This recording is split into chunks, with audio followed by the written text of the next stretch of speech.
Okay, so Helena's -4 windmill punishment. This video is going to cover only the punishment.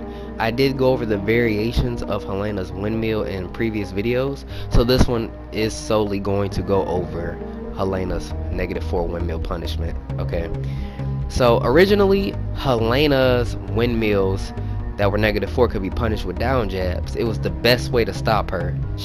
So in this game, the Bokuho sidestep kind of throws that off. But right here, you should be able to down jab. And as I'm showing you, I'm doing the -4 and trying to do forward punch and mash it.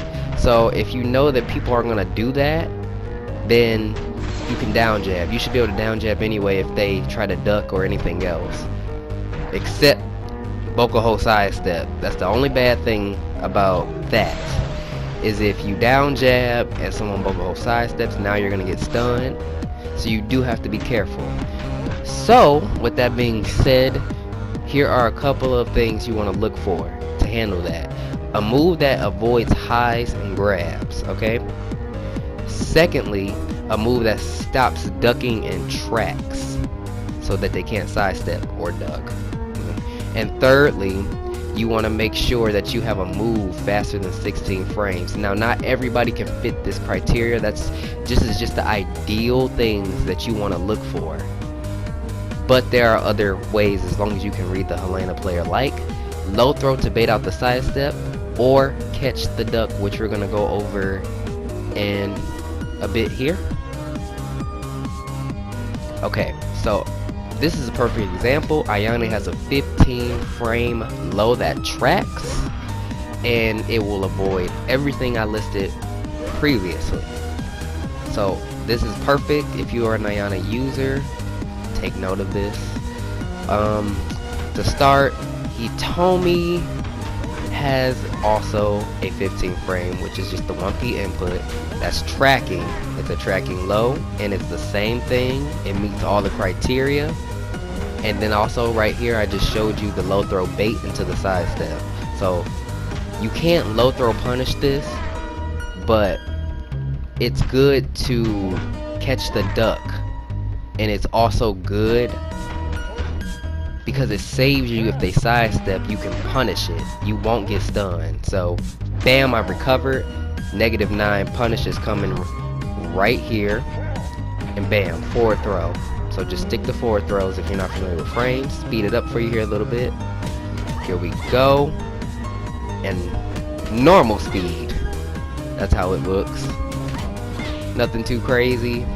You do have to watch the Helena player you are fighting though. So now Ayane, again, I just want to kind of show you that it's the same thing. 15 frame.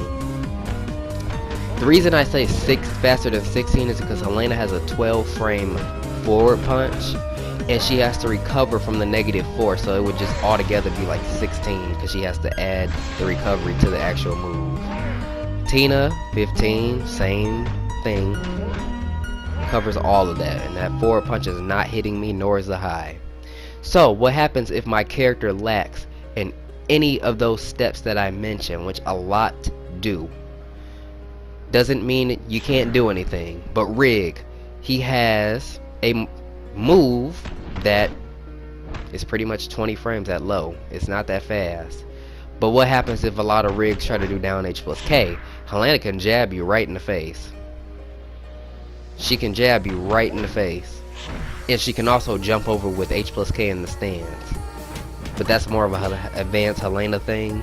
You want to be careful with that. But you see, back down punch does beat out that high, and it does meet the rest of the criteria, but not the mid punch. So you do want to watch what Helena players you are playing. See right there, if you know they're gonna do that mid punch, that down punch that I was telling you about earlier is perfect for that. That is the regular windmill punishment, and that will stop pretty much that. You can punish her that way. There's no mashing right there. Or like I said, bait with the grab right here, and you get the punish. So here is a really big downside to everything I just showed you. Like I said, Helena players with experience, this is something they will do. She will get up from this -4 when you try to track her and low counter, and that is such a good mix up in a sense for her, because if someone gets too comfortable with that tracking and trying to catch her, or they punish too late, she can respond. But if your character doesn't meet the criteria again, or you feel you want to sidestep, it's bad, because if she sweeps you or she grabs you, you will have wasted your meter for nothing. So I hope this helped a little bit. It is harder and it is better said than done, but take this. Hopefully you can kind of think a little bit more with logic while fighting her. So thank you. Just to recap, always pay attention to the 2P speed, because it's really important. Not all characters are the same. You can use any tracking move you want, but be cautious. Don't hold unnecessarily or sidestep attack unnecessarily. And look at how fast overall your moves are while punishing. Watch your opponent closely. So just be cautious, patient, and adapt to your opponent. Almost forgot a little tip here. Ayane's 12 frame down punch. As you can see, Helena stands up but cannot hold low. So speed really does matter. Pay attention. Just a little example.